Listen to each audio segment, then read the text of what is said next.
reading from Winesburg, Ohio, collection of short stories by Sherwood Anderson. This one's called Queer, or Queer. Usually they're not in quotation marks. So, let's see. From his seat on a box in the rough board shed that stuck like a burr on the rear of Cowley and Son store in Winesburg, Elmer Cowley, the junior member of the firm, could see through a dirty window into the print shop of the Winesburg Eagle. Elmer was putting new shoelaces in his shoes. They did not go in readily, and he had to take the shoes off. With the shoes in his hand, he sat, looking at a large hole in the heel of one of his stockings. Then, looking quickly up, he saw George Willard, the only newspaper reporter in Winesburg, standing at the back door of the Eagle print shop and staring absent-mindedly about. "Well, well, what next?" exclaimed the young man with the shoes in his hand, jumping to his feet and creeping away from the window. A flush crept into Elmer Cowley's face and his hands began to tremble. In Cowley and Son's store, a Jewish traveling salesman stood by the counter, talking to his father. He imagined the reporter could hear what was being said, and the thought made him furious. With one of the shoes still held in his hand, he stood in a corner of the shed and stamped with a stockinged foot upon the board floor. Cowley and Son's store did not face the main street of Winesburg. The front was on Maumee Street, or Maumee Street, and beyond it was Voight's wagon shop and a shed for the sheltering of farmers' horses. Beside the store, an alleyway ran behind the main street stores, and all-day drays and delivery wagons, intent on bringing in and taking out goods, passed up and down. The store itself was indescribable. Will Henderson once said of it that it sold everything and nothing. In the window facing Maumee Street stood a chunk of coal as large as an apple barrel, to indicate that orders for coal were taken, and beside the black mass of the coal stood 3 combs of honey grown brown and dirty in their wooden frames. The honey had stood in the store window for 6 months. It was for sale, as were also the coat hangers, patent suspender buttons, cans of roof paint, bottles of rheumatism cure, and a substitute for coffee that companioned the honey in its patient willingness to serve the public.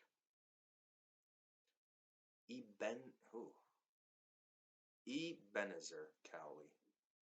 I don't know how to say this name. Ebenezer Cowley, the man who stood in the store, listened to the eager patter of the words that fell from the lips of the traveling man, was tall and lean, and looked unwashed. I'll read that again. Might not have made sense. Ebenezer Cowley, the man who stood in the store listening to the eager patter of the words that fell from the lips of the traveling man, was tall and lean and looked unwashed. On his scrawny neck was a large wen partially covered by a gray beard. He wore a long Prince Albert coat. The coat had been purchased to serve as a wedding garment. Before he became a merchant, Ebenezer was a farmer, and after his marriage, he wore the Prince Albert coat to church on Sundays and on Saturday afternoons when he came into town to trade. When he sold the farm to become a merchant, he wore the coat constantly. It had become brown with age and was covered with grease spots, but in it Ebenezer always felt dressed up and ready for the day in town. As a merchant, Ebenezer was not happily placed in life, and he had not been happily placed as a farmer. Still, he existed.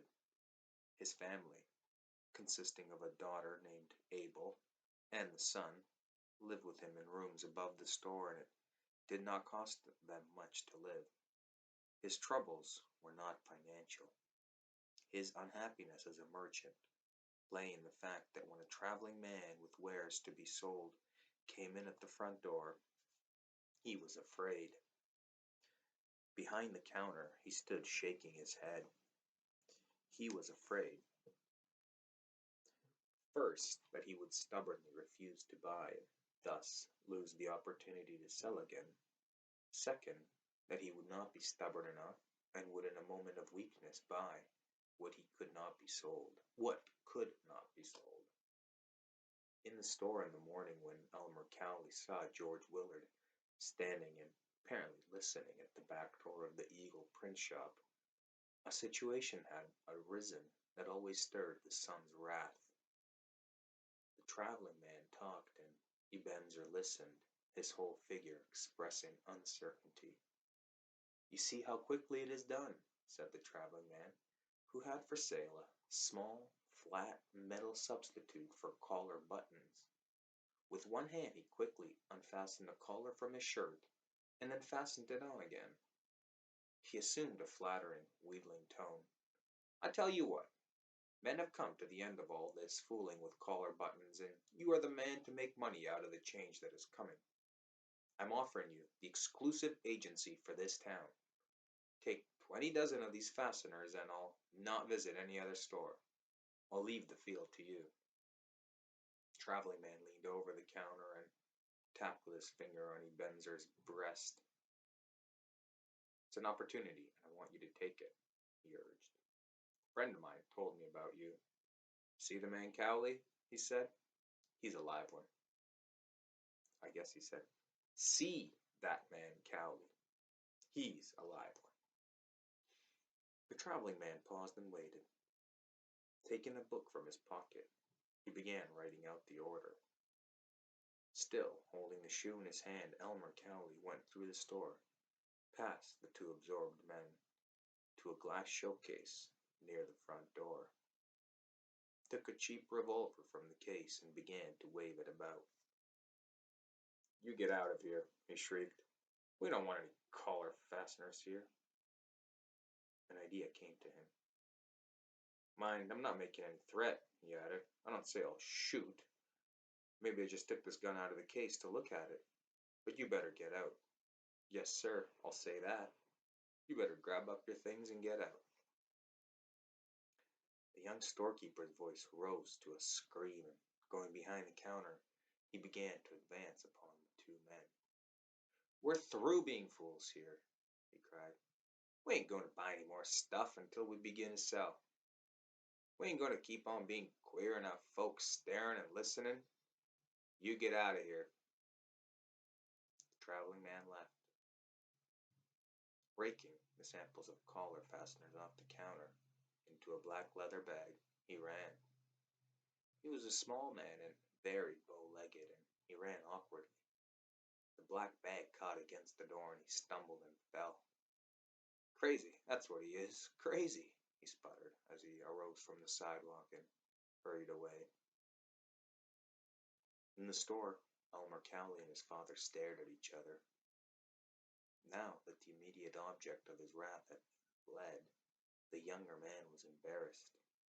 "Well, I mean it. I think we've been queer long enough," he declared, going to the showcase and replacing the revolver. Sitting on a barrel, he pulled on and fastened the shoe that he had been holding in his hand. He was waiting for some word of understanding from his father, but when Ebenezer spoke, his words only served to reawaken the wrath in the son, and the young man ran out of the store without replying.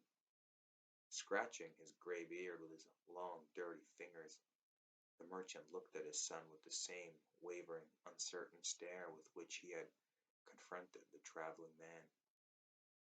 "I'll be starched," he said softly. "Well, well, I'll be washed and ironed and starched." I don't know that expression. Like I'll be damned? Elmer Cowley went out of Winesburg and along a country road that paralleled the railroad track. He did not know where he was going or what he was going to do. In the shelter of a deep cut where the road, after turning sharply to the right, dipped under the tracks, he stopped, and the passion that had been the cause of his outburst in the store began to again find expression. I will not be queer. One to be looked at and listened to, he declared aloud. I'll be like other people. I'll show that George Willard. He'll find out. I'll show him. The distraught young man stood in the middle of the road and glared back at the town. He did not know the reporter George Willard, and had no special feeling concerning the tall boy who ran about town, gathering the town news. The reporter had merely come, by his presence in the office and in the print shop of the Winesburg Eagle, to stand for something in the young merchant's mind. He thought the boy who passed and repassed Cowley and Son's store and who stopped to talk to people in the street must be thinking of him and perhaps laughing at him. George Willard, he felt, belonged to the town, typified the town, represented in his person the spirit of the town. Elmer Cowley could not have believed that George Willard had also his days of unhappiness, that vague hungers and secret unnameable desires visited also his mind. Did he not represent public opinion? And had not the public opinion of Winesburg condemned the Cowleys to queerness? Did he not walk whistling and laughing through Main Street? Might not one be striking this person strike also the greater enemy? Might not one, by striking his person, strike also the greater enemy, the thing that smiled and went its own way, the judgment of Winesburg? Elmer Cowley was extraordinarily tall, and his arms were long and powerful. His hair, his eyebrows, and the downy beard that had begun to grow upon his chin were pale almost to whiteness. His teeth protruded from between his lips, and his eyes were blue with the colorless blueness of the marbles called Aggies that the boys of Winesburg carried in their pockets. Elmer had lived in Winesburg for a year and had made no friends. He was, he felt, one condemned to go through life without friends, and he hated the thought. Sullenly, the tall young man tramped along the road with his hands stuffed into his trouser pockets. The day was cold with a raw wind, but presently the sun began to shine and the road became soft and muddy. The tops of the ridges of frozen mud that formed the road began to melt, and the mud clung to Elmer's shoes. His feet became cold. When he had gone several miles, he turned off the road, crossed a field, and entered a wood. In the wood he gathered sticks to build a fire, by which he sat trying to warm himself, miserable in body and in mind. For 2 hours he sat on the log by the fire, and then, arising and creeping cautiously through a mass of underbush, he went to a fence and looked across fields to a small farmhouse surrounded by low sheds. A smile came to his lips, and he began making motions with his long arms to a man who was husking corn in one of the fields. In his hour of misery, the young merchant had returned to the farm where he had lived through boyhood, and where there was another human being to whom he felt he could explain himself. The man on the farm was a half-witted old fellow named Mook. He had once been employed by Ebenezer Cowley and had stayed on the farm when it was sold. The old man lived in one of the unpainted sheds back on the farmhouse and puttered about all day in the fields. Mook, the half-wit, lived happily. With childlike faith he believed in the intelligence of the animals that lived in the sheds with him, and when he was lonely he held long conversations with the cows, the pigs, and even with the chickens that ran about the barnyard. He it was who had put the expression regarding being laundered into the mouth of his former employer. When excited or surprised by anything, he smiled vaguely and muttered, "I'll be washed and ironed. Well, well, I'll be washed and ironed and starched." That's where that came from. When the half-wit old man left his husking of corn and came into the wood to meet Elmer Cowley, he was neither surprised nor especially interested in the sudden appearance of the young man. His feet also were cold, and he sat on the log by the fire, grateful for the warmth and apparently indifferent to what Elmer had to say. Elmer talked earnestly with great freedom, walking up and down and waving his arms about. "You don't understand what's the matter with me, so of course you don't care," he declared. "With me it's different. Look how it's always been with me. Father is queer, and mother was queer too. Even the clothes mother used to wear were not like other people's clothes, and look at that coat in which father goes about there in town, thinking he's dressed up too.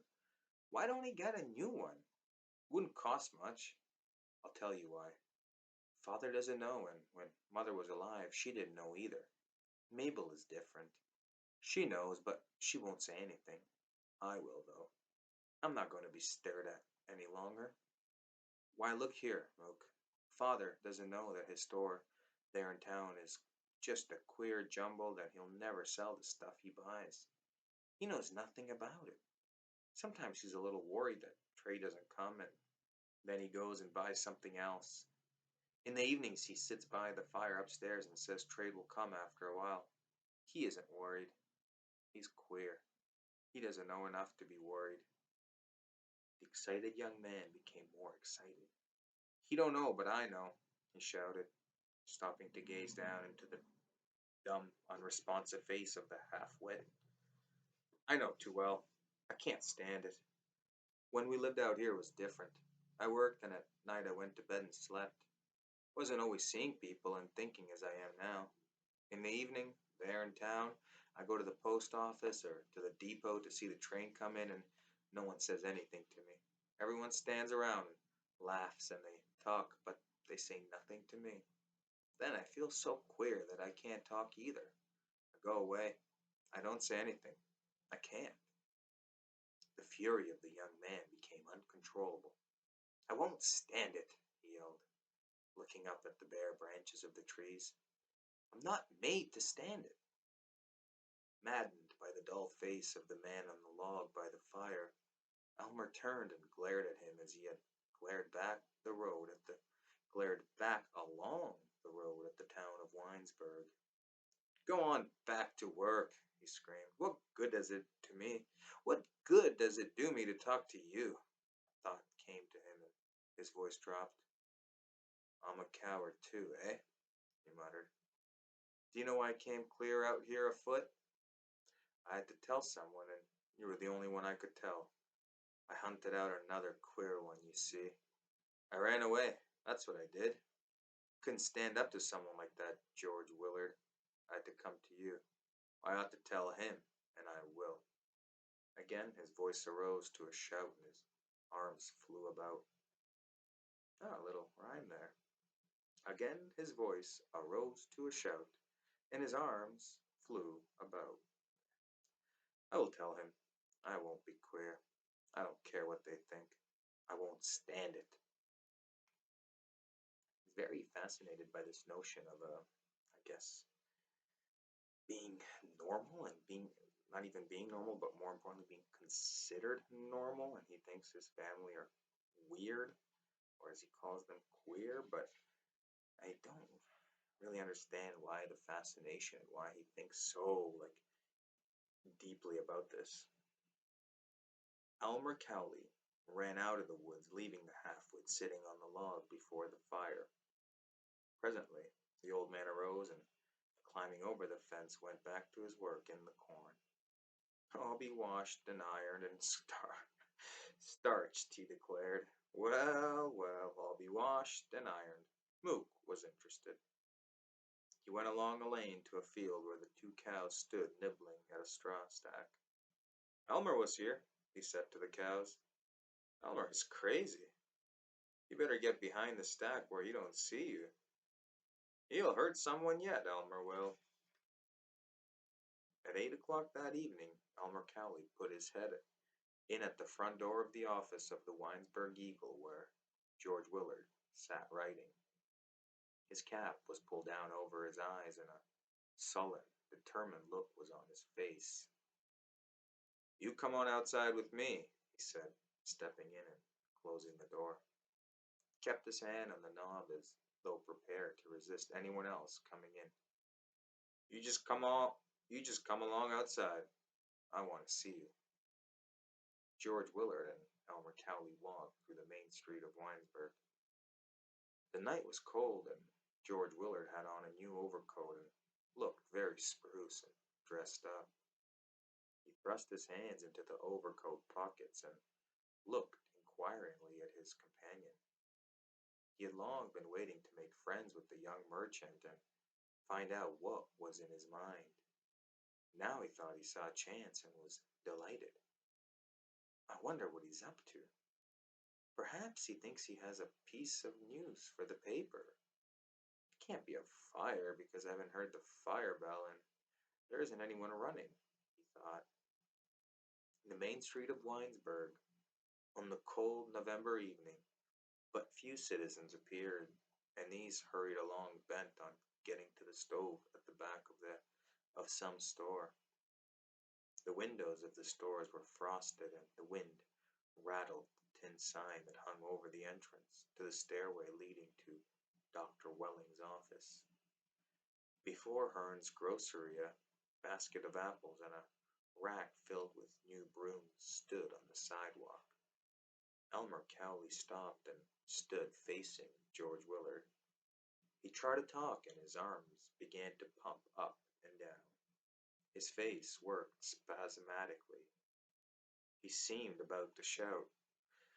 Oh, you go on back, he cried. Don't stay out here with me. I ain't got anything to tell you. I don't want to see you at all.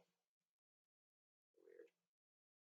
For 3 hours the distracted young merchant wandered through the resident streets of Winesburg, blind with anger, brought on by his failure to declare his determination not to be queer.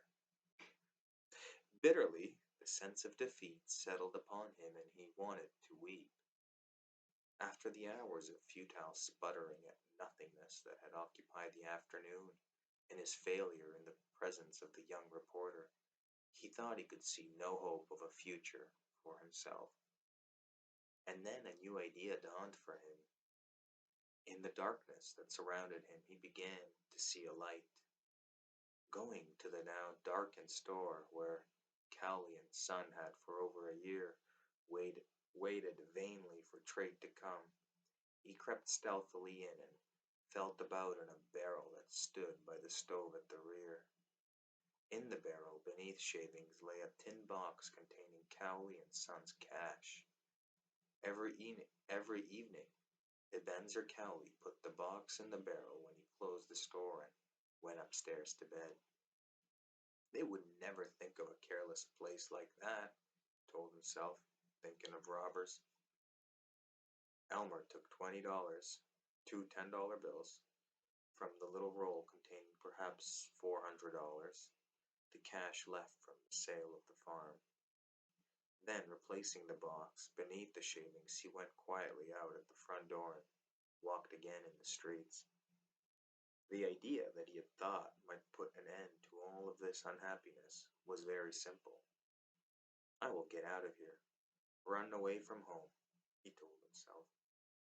He knew that a local freight train passed through Winesburg at midnight and went on to Cleveland, where it arrived at dawn. He would steal a ride on the local and, when he got to Cleveland, would lose himself in the crowds there. He would get work in some shop and become friends with the other workmen and would be indistinguishable. Then he could talk and laugh. He would no longer be queer and would make friends. Life would begin to have warmth and meaning for him as it had for others. The tall, awkward young man striding through the streets laughed at himself because he had been angry and had been half afraid of George Willard. He decided he would have his talk with the younger reporter before he left town, that he would tell him about things, perhaps challenge him, challenge all of Winesburg through him. Aglow with new confidence, Elmer went to the office of the new Willard house and pounded on the door. A sleepy-eyed boy slept on the cot in the office. He received no salary, but was fed at the hotel table and bore, bore with pride the title of night clerk. Before the boy, Elmer was bold, insistent. "You wake him up," he commanded. "You tell him to come down by the depot. I got to see him and I'm going away on the local. Tell him to dress and come on down. I ain't got much time." The midnight local had finished its work in Winesburg, and the trainsmen were coupling cars, swinging lanterns, and preparing to resume their flight east. George Willard, rubbing his eyes again, wearing the new overcoat, ran down to the station platform afire with curiosity. "Well, here I am. What do you want? You've got something to tell me, eh?" he said. Elmer tried to explain. He wet his lips with his tongue and looked at the train that had begun to groan and get under way. "Well, you see," he began, and then lost control of his tongue. "I'll be washed and ironed. I'll be washed and ironed and starched," he muttered, half incoherently. Elmer Cowley danced with fury beside the groaning train in the darkness on the station platform. Lights leaped into the air and bobbed up and down before his eyes. Taking the two $10 bills from his pocket, he thrust them into George Willard's hand. "Take them," he cried. "I don't want them. Give them to Father. I stole them." With a snarl of rage, he turned, and his long arms began to flay the air. Like one struggling for release from hands that held him, he struck out, hitting George Willard blow after blow on the breast, the neck, the mouth. Okay, random little assault. The young reporter rolled over to the platform, half unconscious, stunned by the terrific force of the blows. Springing aboard the passing train and running over the top of the cars, Elmer sprang down to a flat car and, laying on his face, looked back, trying to see the fallen man in the darkness. Pride surged up in him. "I showed him," he cried. "I guess I showed him. I ain't so queer. Guess I showed him I ain't so queer." And that's the story. And there it is. One of the later ones, almost, 4 or 5 more to go in the collection of short stories by Sherwood Anderson from this book called Winesburg